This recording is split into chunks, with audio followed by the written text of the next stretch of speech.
Сайн байцгаана уу та бүхэнд энэ өдрийн мэндийг хүргэе. За, энэ удаагийнхаа дугаараар би та бүхэндээ өөрийнхөө мэрэгчлэлтэй холбоотой санхүүгийн англи хэлний хэллэгүүдийг заахаар бэлтгэсэн юм байнамаа. За, ер нь заавал санхүүч хүн нэгтлэн хүн англи хэл одоо санхүүгийн англи хэлийг сурах ёстой гэсэн үг бол байхгүй. Хүн бүр мөнгө олж л байгаа бол тэр нь таны санхүү мөнгө төгрөг болох юм байгаа юм шүү дээ, тийм ээ. Тийм учраас энэ санхүүгийн англи хэл гэдэг маань хүн бүрийн мэдэх ёстой англи хэл байгаа юм а гэдэгт би итгэлтэй байна. За ингээд хичээлдээ орцгоё. Personal finance гэдэг үг байна эхнийх нь. Personal finance гэдэг маань болохоор хувийн санхүү гэсэн утгатай үг байгаа. За, хувийн санхүү гэж юу гэсэн үг юм бэ те? Тэр маань болохоор хүн болгоны өөрийнхөө олсон мөнгийг хэрхэн зарцуулж байгаа, хэрхэн одоо менежмент хийж байгаа вэ? Тэрийг хувийн санхүүгийн менежмент гэж нэрлэдэг байна шүү дээ. За, англи хэлээр бол тэрийг personal finance буюу personal finance management гэж хэлдэг байна. За, асуулбар нь You can increase your monthly savings through effective personal finance management.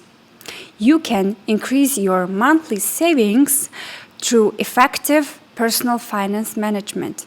Энэ маань болохоор та хувийн санхүүгийн менежментийг маш зөв хийснээр үр ашигтайгаар хийснээр тийм ээ effective гэдэг үг бол үр ашигтай гэсэн үг байгаа. За үр ашигтайгаар өөрийнхөө хувийн санхүүгийн менежментийг хийснээр сар бүрийнхаа хадгаламжийг өсгөх боломжтой гэсэн утгатай хэлбэр байна. За дараагийн үг нь financial advice гэдэг үг байгаа. За advice гэдэг маань болохоор зөвлөгөө гэсэн үг байгаа тийм ээ. Тэгэхээр financial advice гэдэг маань болохоор санхүүгийн зөвлөгөө гэсэн утгатай үг болох нэ. Collocation гэж явж байгаа тийм ээ. Finance-тай холбоотой бүхэл үгнүүд маань англи хэлнийхаа дүрмийн дагуу collocation гэж хэрэглэгддэг байгаа. Тийм учраас та бүхэн миний англи хэлний дэвтрийг авсан бол collocation гэсэн хэсэг дээр энэхүү хичээлийг бичих юм байна шүү. За би та бүхэндээ англи хэлнийхаа дэвтрийг танилцуулъя. Миний өөрийн гаргасан Монголын хамгийн анхны англи хэлний хөтөч дэвтэр байж байгаа. Энэ маань юу гэсэн үг юм бэ гэхээр та бүхэн маань англи хэлний YouTube хичээлийг үзээд энэ дэвтрийг хөтлөөд явхад таны англи хэл чинь маш зэгцтэй ойлгомжтой болно гэсэн үг юм байна. Тэгэхээр энэ дэвтрийг аваад энэ хуудаснууд дээр миний бичсэн хичээлийг үн төлбөргүй явж байгаа хичээлүүдийг маань бөглөөд явхад бол энэ дэвтэр маань маш сайхан туслах хөтөж байх болно гэж би хэлмээр байна. За энэ дэвтрийг худалдаж авахыг хүсэх юм бол миний Facebook хаяг болох номинтой номинтой хамт Instagram хаяг болох номинтой доогуур зураас хамт гэсэн хаягаар мессеж бичээд холбогдоод гэртээ хургуулan захиалга авах боломжтой юм шүү. Хэрвээ та өөрийнхөө санхүүг яаж зохицуулах вэ? Та өөрийнхөө ч гэлтгүй зөвхөн компанийнхаа тийм ээ байгаа мөнгөө хэрхэн зарцуулах вэ гэдэг тал дээр мэргэжлийн зөвлөгөө авахыг хүсэх юм бол financial advice буюу санхүүгийн зөвлөгөө гэдэг үйлчилгээг маань авах боломжтой гэсэн утгатай үг байна. За миний авсан үг бол please refer to one of our experts who can give you a valuable financial advice. Please refer гэдэг маань тэр хүнд хандна уу, тийшээ хандна уу гэсэн утгатай үйл үг байгаа. Тэгэхээр please refer to one of our experts гэж юм тийм ээ.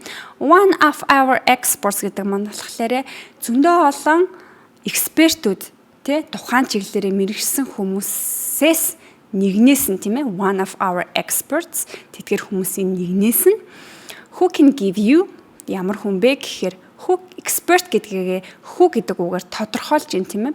За тэгэхээр who can give you a valuable financial advice. Valuable гэдэг маань болохоор үн цэнтэй гэсэн утгатай adjective буюу тэмдэг нэр байгаа тийм ээ. Тэгэхээр valuable financial advice гэдэг маань болохоор үн цэнтэй санхүүгийн зөвлөгөө. Тэгэхээр энэ өгүүлбэр маань нийлэхээр та манай үн цэнтэй зөвлөгөө өгөх мэргэжлийн экспертүүдийн нэгэнд нь хандна уу гэсэн утгатай өгүүлбэр орчуулагдах нэ. Financial institution гэдэг үг байгаа дараагийнх нь. Financial institution гэдэг маань болохоор санхүүгийн байгууллага, институт гэж бас шууд орчуулагдаж болдог. Financial institutes, financial компани гэсэн ч болно тийм ээ. Энэ маань болохоор одоо санхүүгийн үйлчилгээ үзүүлдэг, санхүүтэй холбоотой ажил эрхэлдэг байгууллага болон институтыг хэлж байгаа юм. За хамгийн том бидний мэдих санхүүгийн байгууллага бол банк байж байгаа тийм ээ. Банк, даатгалын компани, брокерийн үйлчилгээ гих мэтчлэнгээр санхүүгийн үйлчилгээ үзүүлдэг байгууллагуудыг financial institute гэж нэрлэдэг байх нь шүү дээ тийм ээ. За тэгэхээр энэ үгтэй авсан өгүүлбэр маань commercial banks, insurance companies are an example of financial institutions. За commercial banks гэдэг маань болохоор арилжааны банк гэсэн утгатай үг байна.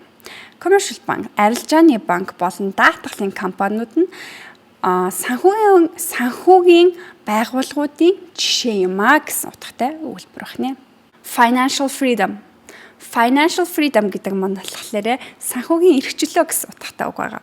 Санхүүгийн эрх чөлөө гэдэг бол та мөнгөн дээр санаа зовох юмгүйгээр амьдрахыг хэлж байгаа юм а. Санхүүгийн эрх чөлөөнд хүрсэн хүн гэдэг маань болохоор ямар ч мөнгөн санаа зовхгүйгээр амьдрдаг болсон хүн гэсэн утгатай өгүүлбэр болж байгаа. За тэгэхээр миний авсан өгүүлбэр бол I have worked my ass off for 10 years and I still haven't reached financial freedom.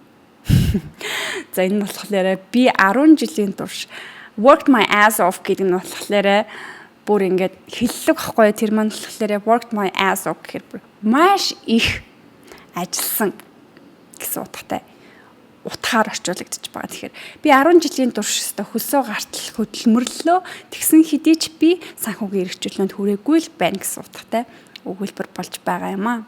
За дараагийнх нь болохоор accounting and finance. Accounting and finance. Accounting and finance гэдэг нь болохоор account гэдэг нь болохоор нэгтлэн бодох бүртгэл гэсэн утгатай байгаа. Нэгтлэн бодох бүртгэл болон за тэгээд accounting and finance гэдэг үг маань хоёулаа хамт бичигдэхээрээ санхүү нэгтлэн бодох бүртгэл гэж орчуулагддаг. Хоёулаа хамт хэлэхээр санхүү нэгтлэн бодох бүртгэл тийм ээ. За энэтэй авсан өгүүлбэр маань болохоор I took 2 semesters of accounting and finance classes when I was a student. I took 2 semesters of accounting and finance classes when I was a student. Энэ маань болохоор би оюутан байхдаа санхүү нэгтлэн бодох бүртгэлийн 2 семестр хичээлд сууж байсан гэсэн утгатай өгүүлбэр. I took гэдэг нь болохоор би авсан гэж орчуулагдаад байгаа юм шиг хэрнээсээ би хичээлд сууж байсан гэдэг утгаар бас хэрэглэгдэж болдог. За энэ маань болохоор бас л take гэдэг үгний collocation хэлбэрээр маш олон утгаар ашиглагддаг. Хэлбэрийн маань нэг энд байж гинэ гэж ойлгож болохоор байгаа юм аа. За ингээд finance гэдэг үгэн дээр бүр ямар олон үг хэрэглэгддэг юм бэ тийм ээ. Finance гэдэг чинь зүгээр л санхүү гэсэн үг биш юм уу гэж бодож байсан бол одоо маш олон төрлөөр хувирж байгааг та бүхэн маань харж байна те. Хичээл болж ийн санхүүгийн эрх чөлөө буюу одоо ингээд хүн болгонд хамаатай хүн болгоны хийх хүсдэг тэр төлөв байдал байж болж ийн асгүй бол зөвлөгөө байж болж ийн асгүй бол одоо цаашд гарч ирэх үгнүүд дээр ч гэсэндээ бидэрт хэрэгтэй маш хэрэгтэй зүйлүүд байгаа учраас та энэ хичээлийг дуусгана үзээрэй. Тэгээд энэ мэдчлэнгээр хичээлүүдийг үзхийг хүсэх юм бол та миний YouTube сувагт subscribe гэдэг хичээлийг дараарай. Мөн лайк дараарай. Лайк дарснаар би таныг энэ хичээл тань таалагдж байгаа юм байна гэдгийг ойлгоод дараагийн удаа иймэрхүү төрлийн хичээлүүдийг хийж үзүүлэх байгаа юм аа. За өмнөх хичээлүүд маань ч гэсэндээ таалагдсан бол та энэ хичээл дээр лайк дараарай. Тэгэх юм бол миний хичээлүүд YouTube-ийн алгоритм буюу тохиргооны дагуу олон хүнд хүрэх боломжтой болж байгаа юм шүү. За ингээд дараагийнхаа collocation үгийг харцгаая. Financial discipline. Financial discipline гэдэг нь болохоор одоо хүний чанар байж байгаа. Санхүүгийн сахилга бат. Financial discipline гэх юм бол санхүүгийн сахилга бат гэдэг нь болохоор юу гэсэн үг вэ Монгол дээр мэдж байгаа те бид нар бүгдээрээ мөнгөндөө аривч хямагч тэгээд ямар ч тооцоололгүй хамаагүй өрн таран хийдэггүй яг л одоо өөрийнхөө бодсон бодлогын дагуу мөнгөө үрж авжуулдаг хэмнэлттэй үедээ хэмнэлттэй тийм ээ. Тийм зан чанар байж байгаа. Kind, sweet, funny гэдэг чи одоо нэг хүний зан чанар шүү дээ. Тэгэхээр financial discipline гэдэг маань бас л хүний зан чанар байх нь шүү дээ, тийм ээ. A well-maintained financial discipline is crucial for running a company. Well-maintained financial discipline is crucial for running a company. Энэ маань болохоор сайн санхүүгийн сахилга бат маань байгууллагыг авч явахад маш хэрэгтэй байдаг. Маш crucial гэдэг маань болохоор хэрэгцээтэй гэсэн утгатай үг байж байгаа шүү. За тэгэхээр санхүүгийн сахилга бот хувьд ч хэрэгтэй, компани авч явахд ч гэсэн тийм мэдээж хэрэгтэй шүү дээ. За дараагийнх нь financial statement. Financial statement гэдэг болохоор байгууллага болгоны гаргадаг санхүүгийн тайлан хэлж байгаа шүү. За санхүүгийн тайлан гэдэг маань дотроо 4 хуваагддаг байгаа шүү, тийм ээ.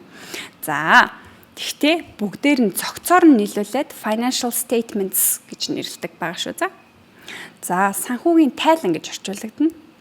Our company has issued an audited financial statement last week. Our company has issued an audited financial statement last week. За энэ маань болохоор манай компани аудитлэгдсэн санхүүгийн тайлангаа түрүү 7 хоногт гаргасан гэсэн утгатай үг байгаа маа. Prepare гэх юм бол prepare гэдгүй юм уу гэж бас зарим нэг одоо хэтлэн бодох ч юм уу тийм ээ.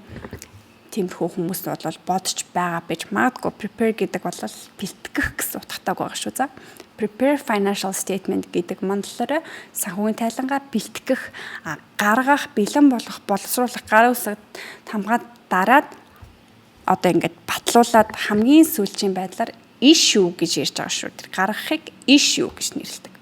Issued an audited financial statement. Audit гэж уншигдаад харагдаж байгаад audited гэж хэлэх гээд байгаа юм шиг. Гэхдээ энийг audited гэж нэрлэдэг шүү. О гэл болоо ерөөсөө А У И гэж хэлэх хэрэггүй audited гэл болдог шүү. За. Financial difficulties. Financial difficulties гэдэг маань болохоор санхүүгийн хүндрэл гэж байгаа шүү. За, санхүүгийн хүндрэл гэхийг financial difficulties гэж нэрлэдэг байна. Авсан жишээ өгүүлбэр We are having a financial difficulty due to the pandemic. We are having a financial difficulty due to the pandemic. За, цар тахлын үеийг pandemic гэж нэрлэдэг байгаа шүү дээ, тийм ээ. За, энэ цар тахлын үеэс болоод бид нэр санхүүгийн хямралд ороод байна гэсэн утгатай өгүүлбэр болгоно. Finance department. Finance department гэдэг маань болохоор санхүүгийн нэг жилтсийг хэлж байгаа шүү. За альва байгууллагт санхүүгийн хуулийн, татварын, маркетингийн, борлуулалтын гэл одоо нэгж газрууд байдаг адил санхүүгийн алба гэдгийг financial department, financial division гэсэн ч болно, financial department гэсэн ч болно, financial unit гэсэн ч болно. Айл орчуулгаар нь орчуулж болдог. Гэхдээ financial department гэдэг нь болохоор хамгийн өргөн хэрэглэгддэг санхүүгийн албаныг ч гэсэн утгатай үг байх нэ. За санхүүгийн хилтэс гэж бас хэлж болно шүү дээ. I work in a financial department of Ham Bank. I work in a financial department of Ham Bank. Би Ham Bank-ны санхүүгийн хилтэст нь ажилладаг гэсэн утгатай өгүүлбэр нэ. Financial officers гэдэг нь болохоор санхүүгийн мэрэгчлэлтэн гэж байна. Financial officer гэх юм бол одоо би өмнө нь санхүүгийн мэрэгчлэлтэн байсан шүү дээ. Тэгэхээр би өөрөө financial officer байсан байж таах гэж шүү дээ. За may I speak to one of the financial officers? May I speak to one of the financial officers? Уцаар ярьж байхдаа ихэвчлэн өгүүлбэрийг ашигладаг. May I speak to гэж байгаа нь болохоор би тэр хүнтэй ярьж болох уу те. To гэснийхээ араас ямар ч юм дээр тэр ярих байгаа хүний нэрийг асгүй болол албан тушаалыг хэлж болдог. За тэгэхээр may I speak to financial officers гэдэг маань би санхүүгийн газрын хүнтэй мэрэгчлэлтэнтэй ярьж болох уу гэсэн утгатай өгүүлбэр багнэ. Financial assistance гэдэг маань болохоор санхүүгийн дэмжлэг туслалцаа гэж орчуулагдана. Assistance гэдэг маань болохоор туслалцаа. Assistant гэхээр туслах болж байгаа шүү. Тэгэхээр financial assistance гэдэг маань болохоор санхүүгийн дэмжлэг туслалцаа. We can offer you two different types of financial assistance гэдэг утгатай гэдэг өгүүлбэр авсан. We can offer you two different types of financial assistance. За энэ маань болохоор би танд хоёр өөр төрлийн санхүүгийн дэмжлэг санал болгомоор байна гэсэн утгатай өгүүлбэр болж байгаа юм аа. За financial assistance гэдэг маань болохоор санхүүгийн дэмжлэг ямар хэлбэрээр байж болт юм бэ? Зээл болж зээл байж болно, буцалтгүй тусламж байж болно, хандив байж болно. Тэр болгоныг санхүүгийн дэмжлэг тусалцаа гэж авч үздэг байх нь шүү дээ. За ингээд миний бэлтгэсэн санхүүгтэй холбоотой collocation буюу холбоо үгс маань үгээр өндөрлөж байна. Та бүхэнд маань энэ дугаар таалагдсан бол дахиад лайк дараарай. Лайк дарах маань та надад баярлсан талхснаа илэрхийлж байгаа хэлбэр юм шүү гэж би хэлмээр байна. За ингээд дараагийн дугаараараа дахин уулзлаа. Түр баяртай.